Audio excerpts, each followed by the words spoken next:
Como ya ha sido tema de una larga literatura crítica, la pregunta sobre los otros lleva siempre al problema de la propia identidad. En la práctica, esta cuestión es tan importante que los especialistas han dedicado largo tiempo a reflexionar y enseñar el enfrentamiento del sujeto nosotros frente a los distintos, es decir, al delineamiento de la alteridad. El historiador, lingüista y filósofo búlgaro Svedan Todorov, en su libro Nosotros y los otros, reflexión sobre la diversidad humana, inicia diciendo: la diversidad humana es infinita. Si quiero observarla, ¿por dónde empiezo? Para aludir a las perspectivas de análisis que son posibles de realizar en cualquier obra ensayística, literaria, histórica o antropológica, y encontrar aquí aquellas huellas de alteridad. Lo interesante de este proceso fundamental es que a partir de ese enfrentamiento con lo diferente, el yo se pregunta por el otro, establece y fortalece su propia identidad a través de la distinción física, lingüística, económica, política, nacional, educativa, entre otras. La noción de sí mismo se consolida desde esta suerte de conocimiento especular en el que yo me reconozco como persona en tanto veo a seres humanos parecidos a mí, aunque a la vez sé que soy, a diversa escala, una persona distinta. Esta idea de la alteridad y de la otra edad es central para hacernos la pregunta de quiénes somos, ¿no? Y de cómo hemos construido nuestra sociedad y con qué nos identificamos y cómo construimos esa identidad. Y ese es el corazón de No Teníamos Negros, que es el libro que vamos a estar comentando ahora, Historias y prejuicios en Chile sobre su pasado y presente afrodescendiente, y estamos con su autora Montserrat Arré Marful. ¿Cómo estás, Montserrat? Muy bien, muchas gracias, Antonella, por la invitación. Muy bienvenida, y tengo muchas preguntas para ti, porque como te decía mientras te leía, pensaba en este momento particular que está viviendo la humanidad, no solamente Chile, con respecto a una construcción de la alteridad, de yo soy una persona distinta a ti, que tiene una traducción muy poderosa en la manera en que habitamos el mundo, ¿no? Y la idea, por ejemplo, la idea de los migrantes como una alteridad, ¿qué voy a decir?, menor, ¿no? Menos relevante, menos importante y con menos derechos. Es algo que hemos visto en Europa, en Estados Unidos, y que también lo estamos viendo en Chile. Y eso es algo que el mundo afrodescendiente ha vivido desde la esclavitud. No siempre, desde la esclavitud, que digamos es relativamente reciente en la historia de la humanidad. La esclavitud no siempre existió. Y quería preguntarte respecto a eso, partir quizás desde la mirada más filosófica de por qué es importante reconocernos mestizos. Bueno, hoy en día, claro, como tú dices, ¿cierto? Hemos estado observando en los últimos años, sobre todo, y en el último año, ¿cierto?, un avance de los discursos racistas, derechamente racistas, ¿cierto?, excluyentes, diferenciadores y jerarquizadores, ¿cierto?, en donde nuevamente el yo blanco, ¿cierto?, que es símil del civilizado, ¿cierto?, el que lleva la batuta, digamos, de la civilización, de la modernidad, del avance, y que son los buenos de la historia, ¿cierto?, se contraponen con estos otros y otras, ¿cierto?, que pertenecen a estos grupos diferentes, ¿no? Evidentemente esto es una construcción que ha ocurrido, ¿cierto?, desde los procesos de colonización, desde la expansión de Europa por el mundo, en donde la esclavitud ha sido un elemento clave, ¿cierto?, la esclavización de personas africanas, ¿cierto?, la expatriación de millones de personas durante 400 o 500 años, ¿cierto?, desde África, especialmente hacia América. Esta diáspora, ¿cierto?, ha jugado un papel fundamental para sostener, ¿cierto?, y mantener estas jerarquías entre personas consideradas superiores, que se consideran a sí mismos como superiores, ¿cierto? Hay un discurso, ¿cierto?, imperialista que va a justificarse también por esta situación, ¿cierto?, en donde los derrotados, ¿cierto?, los esclavizados son inferiores por esencia, ¿no? Y va a haber un discurso también científico que va a emerger, sobre todo con fuerza en el siglo XIX hasta mediados del siglo XX, y eso va a permear absolutamente todos los espacios de la órbita occidental, ¿cierto? Obviamente las colonias americanas, obviamente Chile también.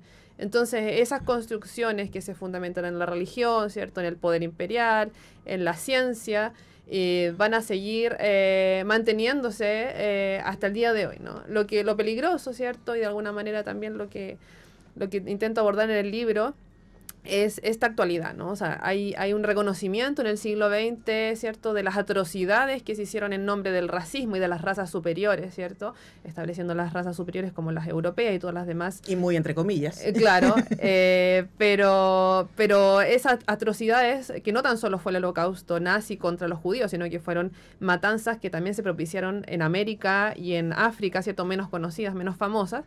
en la misma época, sobre todo la primera mitad del siglo XX, hubo un acuerdo internacional en donde no se puede discriminar, ni diferenciar, ni menos exterminar a personas por diferencias raciales, de sexo, etcétera, religiosas, etcétera.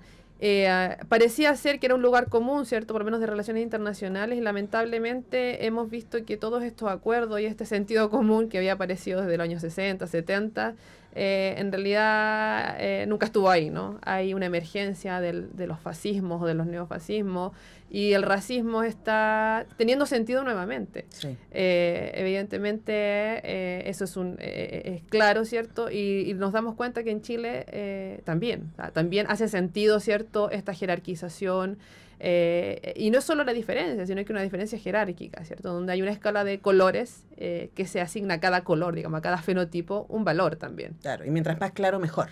Claro, el valor de la blanquedad, que no es tan solo, como lo digo en el libro, ¿cierto? No es tan solo el cuerpo blanco, que obviamente lo contiene, ¿cierto?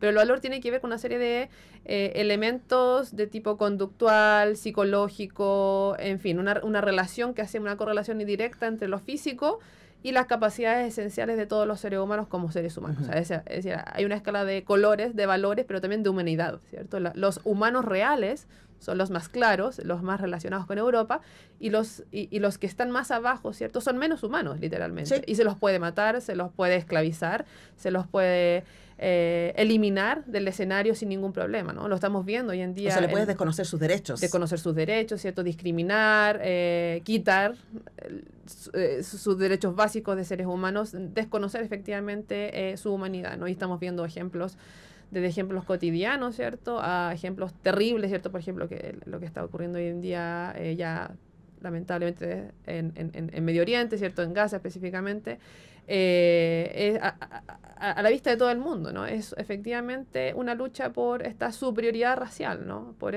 suprimir a otro grupo humano considerado absolutamente no humano. Ahora, Montserrat, es curioso que estemos teniendo esta conversación, y quizás no, exactamente hoy día, en que se conmemora la Declaración Universal de los Derechos Humanos, que se firma en 1948 después de la Segunda Guerra Mundial, ¿no? Un 10 de diciembre. Y en esa declaración, básicamente, los estados se ponen de acuerdo para decir todas las personas tienen derechos humanos, más allá de su origen de clase, de raza, que es un concepto que tú también pones en cuestión en el libro, ¿cierto? Y una de las cosas que a mí por lo menos me parece más preocupante de los discursos de los últimos años tiene que ver con pasar a llevar este acuerdo civilizatorio que hicimos en 1948, ¿no? Y decir, no, la verdad es que, mira, hay algunos más humanos que otros, ¿no? Y quería preguntarte por el rol de la cultura en el sostenimiento de estos discursos, que es algo que tú abordas en el libro. Por ejemplo, en el último capítulo tú hablas de la literatura, ¿no? Y cómo la literatura también ha blanqueado. Y yo pensaba, ¿no? Yo leo muchísimo, pensaba, es verdad que yo no leo ninguna novela histórica de Chile que se trate de un vestido, excepto la de Andrés Montero, que tú citas acá. Claro, que es esta historia, ¿cierto?, de mítica, ¿cierto?, de este duelo creo que es la cuarta región, no, en la sexta región. Entre un mestizo, ¿cierto? Mulato. Un mulato y un señorito bien, ¿cierto? Terrateniente, que dice que duran 4 días y 4 noches y que, bueno, y que finalmente gana el terrateniente. Eso es muy inquietante, además, de esa historia. Y quería preguntarte respecto a eso, ¿no? A cómo estos relatos se instalan una y otra vez. Estoy pensando en esta polémica que hubo con la publicidad de Eagle Jeans en Estados Unidos, ¿cierto? Que de nuevo celebraba la idea de blanquitud. Y uno dice, wow, ¿de nuevo? ¿Llegamos a eso? ¿No hemos aprendido nada? 100 años después, sí. Seguimos lo mismo. Claro, bueno, la cultura es fundamental. Evidentemente hay un concepto muy conocido, ¿cierto? Que es el concepto de hegemonía, ¿cierto? O sea, quienes se preguntaron a principios del siglo XX, ¿cierto? Y se dieron cuenta de que no tan solo era la opresión económica o por la fuerza, ¿cierto?, la que hacía que las personas oprimidas o pobres, ¿cierto?, se mantuvieran en su espacio, ¿cierto?, sino que muchas veces los mismos oprimidos, ¿cierto?, los mismos subyugados, se mantenían en sus espacios, ¿cierto?, en sus lugares, cómodamente, ¿no? Cómodamente y justificando esa opresión, ¿no? Por lo tanto, ahí surge, bueno, de esa pregunta, ¿cierto? ¿Cómo es posible este concepto de hegemonía cultural, ¿cierto? En donde se establece que efectivamente hay una serie de dispositivos y de formas en donde los grupos que se mantienen en las élites, ¿cierto? Las que controlan, ¿cierto? Las que tienen el poder económico, social, militar, etcétera, logran captar la atención y convencer efectivamente al resto de la sociedad de que hay un lugar y un rol para cada uno y ese rol que les corresponde tiene que ser inamovible, ¿no? Esa hegemonía efectivamente se transmite a través de elementos culturales y los procesos en Chile en particular, bueno, y en general en todas las naciones colonizadas, ¿cierto? Que se independizaron durante el siglo XIX en Hispanoamérica y, bueno, en general en América. Los procesos de hegemonía cultural, ¿cierto? Los elementos que se buscaron y que se utilizaron, las herramientas que se utilizaron para convencer, ¿cierto?, a la mayor parte de la población de qué es lo que debíamos ser, efectivamente fue por ese lado, o sea, la enseñanza de la historia, la educación nacional, ¿cierto?, la enseñanza de una literatura nacional que promoviera efectivamente ciertos valores y cierta forma de ser chileno o chilena. Efectivamente, eso está, ¿cierto?, en nuestra literatura, en nuestro folclore, eso también, bueno, es abordado por el libro, ¿no? En cómo se enseña todo esto y cómo se establece esto nacional, ¿no? Lo nacional es algo criollo, es algo criollo hispano, los elementos indígenas no aparecen, los elementos africanos, por supuesto, no pueden estar ahí. Aún así, en la literatura chilena, sobre todo durante el siglo XIX y hasta mediados del siglo XX, sí hay personajes afrodescendientes, negros, mulatos, zambos, esclavos, que son muy importantes, ¿no? Hay personajes protagónicos de algunas obras que van a estar ahí, que son chilenos y chilenas, ¿no? Por lo tanto, la invisibilización total en la literatura de estos personajes va a ser la segunda mitad del siglo XX. Es decir, primero se va a abordar desde la educación, ¿cierto? La educación insistentemente nacional desde el 19, pero sobre todo desde el 20, porque en el 20 es donde ocurre una mayor cantidad de personas asistiendo efectivamente a una educación primaria y secundaria, ¿cierto? La alfabetización va a ser desde el siglo XX, ¿cierto? Mayoritaria. Es ahí donde se va a apuntar a la educación nacional, que va a concebir una literatura nacional y una historia nacional, ¿cierto? Y quienes no se educaron en ese entonces, ¿cierto? Ya para la segunda mitad del siglo XX, ¿cierto? Y quienes nos fuimos educando en la segunda mitad del siglo XX, esta educación nacional va a ser absolutamente depurada, va a estar depurada, entre comillas, de lo negro. Es decir, quienes nos educamos en la segunda mitad del siglo XX, efectivamente estos personajes eran anecdóticos, ¿cierto? Irrelevantes. Y no eran de acá. No eran de acá, siempre súper extranjerizados, Sí. siempre súper... en fin, no eran chilenos, ¿cierto? Los chilenos, las personas chilenas y chilenas, ¿cierto? Las personas que hacían la historia, no eran así. No eran morenas, no eran negras, no eran esclavas, sino que eran normalmente hispanas, ¿no? Y eso va a permear la novela histórica absolutamente. En el siglo XXI recién hay una recuperación de algunos personajes, ¿cierto? No es tan evidente, hay algunas novelas que incluso personajes históricos que tienen que aparecer no aparecen. Estoy pensando en Isabel Allende, en Inés del Alma Mía, por ejemplo. Ahí está Juan Valiente, que yo lo menciono en el libro, ¿cierto? Juan Valiente absolutamente ya lo saca de la historia, ¿cierto? Cuando Juan Valiente fue una persona que era un africano esclavizado que llegó a ser encomendero acá y que efectivamente era un cercano, mano derecha de Pedro de Valdivia. En la historia nadie lo sabe, ¿no? Que un africano también es cofundador de Santiago. De Santiago, de Chile. O de esa reinvención de Santiago. Claro, digamos, claro, del Santiago colonial, ¿no? De Santiago Claro. de la conquista. Entonces, están ahí, ¿no? Están ahí en la parte fundacional. Ahora, tengo muchas preguntas, porque esta idea del blancamiento, ¿no? Y de que lo blanco, lo rubio es mejor, y el dato a mí me parece, es anecdótico, pero es muy decidor de que la tintura más vendida en Chile es rubio ceniza. O sea, como hay un interés, ¿cierto?, de blanqueamiento, y uno puede seguir ciertos personajes, especialmente en la política. Mientras más se mueven a la derecha, más rubias se ponen. No voy a decir ningún nombre, pero usted puede sacar sus propias conclusiones. Y pensaba en esta invisibilización. Tú en el libro nos cuentas que durante la colonia, según distintos lugares y según los datos que tenemos, porque no se hicieron censos siempre, no todos los años, pero se podía llegar a decir que durante la colonia el 20% de la población en Chile era afroamericana, o sea, afrodescendiente. Claro. Y eso es un dato tremendo, y yo pensaba que probablemente el porcentaje de europeos alemanes, por ejemplo, que llegaron a Chile, es muchísimo menor que eso. Y luego corte, al mismo tiempo, tuvimos 3 candidatos de derecha con apellidos alemanes. Claro. Entonces estoy pensando en la representación y el poder, ¿no? Y cómo hay partes de nuestra historia que decimos, las abrazamos y las celebramos y les ponemos toda la rimbombancia y las sobre representamos. Estoy pensando también en el mapa mundial de Europa, es muchísimo más grande de lo que realmente es, ¿no? Con el que nosotros estudiamos y que hace poco nos dimos cuenta que estaba sobre representada Europa en términos territoriales, versus esconder nuestro porcentaje de sangre negra que no desapareció, sino que, como tú nos explicas en el libro, después de la abolición de la esclavitud dejaron de llegar, pero los que estuvieron se mezclaron, tuvieron hijos y por lo tanto hay un porcentaje de nuestra sangre mestiza que es también afrodescendiente. Entonces, quería preguntarte sobre esos procesos, ¿no? De cómo construimos una cultura eligiendo ciertos elementos y dejando fuera otros. Claro, bueno, es muy significativo lo que comenta, ¿cierto?, de esto de los candidatos actuales, porque también es curioso, ¿cierto?, que quienes quieran representar Chile, ¿cierto?, sean efectivamente hijos de migrantes tan recientes del siglo XX, ¿cierto?, y sean, curiosamente, los 3 de Alemania, ¿no? Eso quiere decir, sí, muchísimo sobre nuestra aspiración, ¿cierto?, lo aspiracionales que somos como chilenos y chilenas, ¿cierto?, mirando esta supuesta cultura superior, ¿cierto?, situada en Alemania o situada en Europa en general, ¿cierto?, porque efectivamente desde hace 500 años, ¿cierto?, nos están convenciendo que efectivamente ahí está situada esta cultura superior, ¿no? Y seguimos repitiendo lo mismo hasta el día de hoy.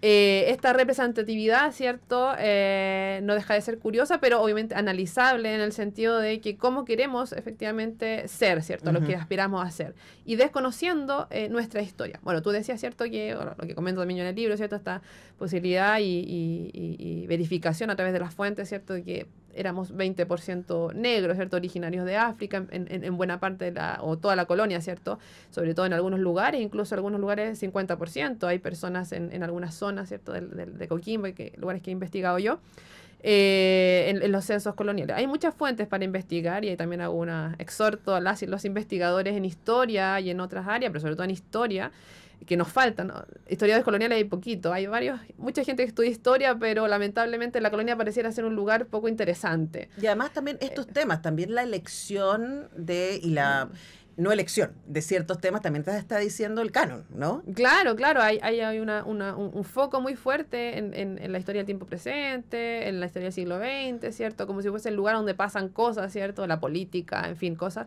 para explicarnos el hoy.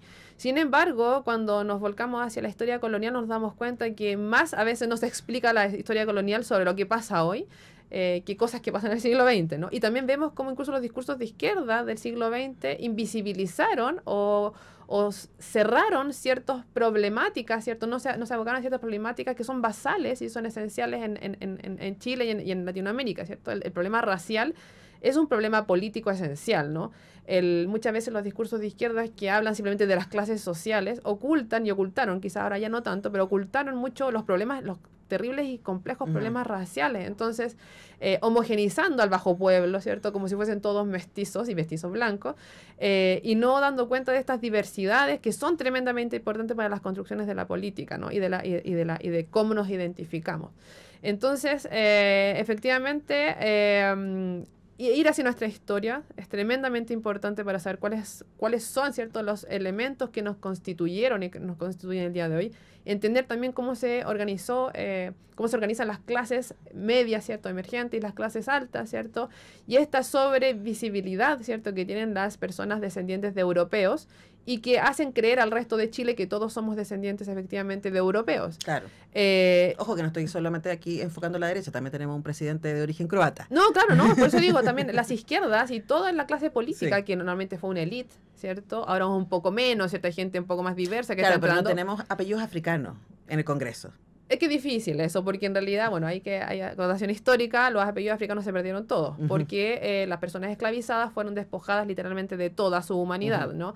Se les quitó la ropa, se les quitaron todos sus objetos personales, viajaban desnudos desde África en barcos hacinados, evidentemente, llegaban acá y no tenían nada. y se les asignaba además incluso un nombre nuevo, ¿no? Se les ponía Juan, Pedro, María, etcétera, y cuando eran comprados por un amo, ese amo les entregaba su apellido, ¿no? Claro. Eran porque eran esclavos de, ¿no? Esclavos Sí. del señor Larraín, del señor Uribe, Claro, como etcétera. el cuento de la criada. Claro, entonces ellos eran esclavos de, y cuando muchas veces accedían a la libertad, ¿cierto? Ellos seguían ocupando el apellido del amo, ¿no? Ujú. Entonces, en realidad hay apellidos, por ejemplo, conocidos de, por ejemplo, el apellido Cortés. El apellido Cortés es un apellido coquimbano, es un apellido de un señor allá, de un señor terrateniente de Coquimbo, pero esa familia era una gran familia y tenían muchísimos esclavos, y en realidad yo siempre digo, muy posiblemente todas las personas de apellido Cortés en Chile son de origen coquimbano, y muy posiblemente todas tienen ancestros africanos rastreables en la región de Coquimbo. Sí, Monse, se me va el tiempo y como última Sí. pregunta quería señalar por qué es importante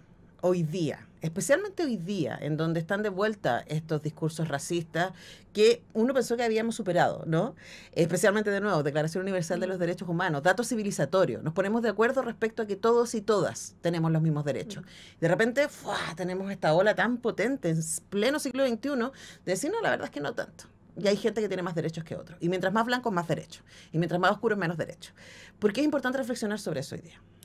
Bueno, porque no podemos, primero que nada, echar pie atrás, ¿cierto?, a todas las reflexiones y los acuerdos que hemos tomado, que no tan solo son acuerdos políticos internacionales, etcétera, para llevarse un poco mejor después de una tremenda guerra que hubo, ¿cierto?, a mediados del siglo XX, sino que tiene que ver con avanzar en cuanto seres humanos, ¿cierto? Estamos tratando, ¿cierto?, se supone, de mejorar, ¿cierto? Y no solamente en mejoras tecnológicas, ¿cierto? Avances tecnológicos, inteligencia artificial o mejoras en la medicina, ¿cierto?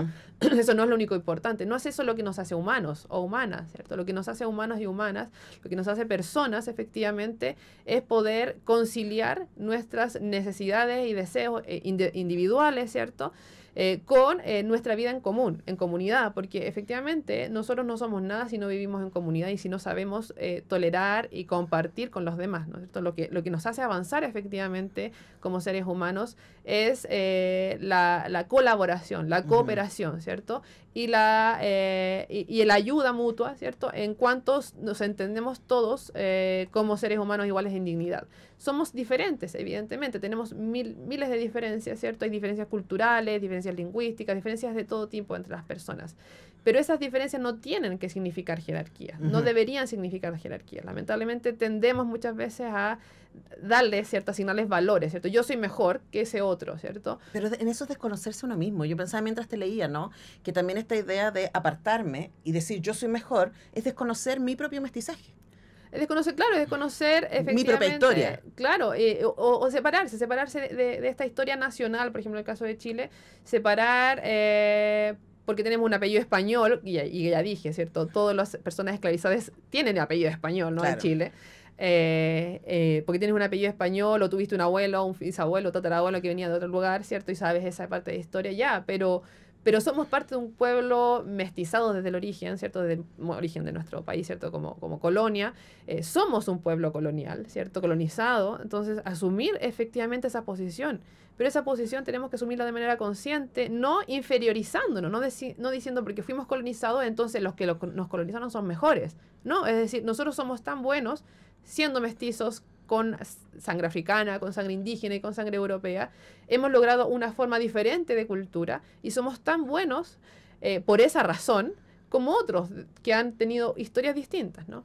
Por lo tanto, no porque seamos colonia o hayamos sido colonia, ¿cierto?, tenemos que inferiorizarnos frente a esos que nos colonizaron, ¿cierto?, o pensar o seguir pensando que esos son mejores, ¿no? Sí. Son simplemente dinámicas históricas que ocurrieron hace muy poco tiempo y eso no quiere decir que haya una jerarquía, ¿no? Ahora, el tema es que nos han contado ese cuento, así nos formaron. Nos formaron diciendo, estos son los conquistadores, son los vencedores, son los mejores, y yo creo que es muy necesario que haya investigadores como tú, Montserrat, que nos ayuden a repensar y a decir, a ver, momentos, o sea, como estas son las circunstancias de la historia, la colonización fue brutal, se basó en la esclavitud, se basó en la dominación violenta de otros pueblos, y es algo que tenemos que asumir como parte de nuestra historia, pero tampoco deberíamos verla como el referente superior, ¿no? Así que, bueno, no teníamos negros, historia y prejuicios en Chile sobre su pasado y presente afrodescendiente. Está en librería, está publicado por Crítica, Planeta Libros. Hemos conversado con su autora, Montserrat Arrey-Marful. Por supuesto, me quedé con 1000 preguntas. Gracias, Montserrat, por venir. Muchas gracias, Antonella.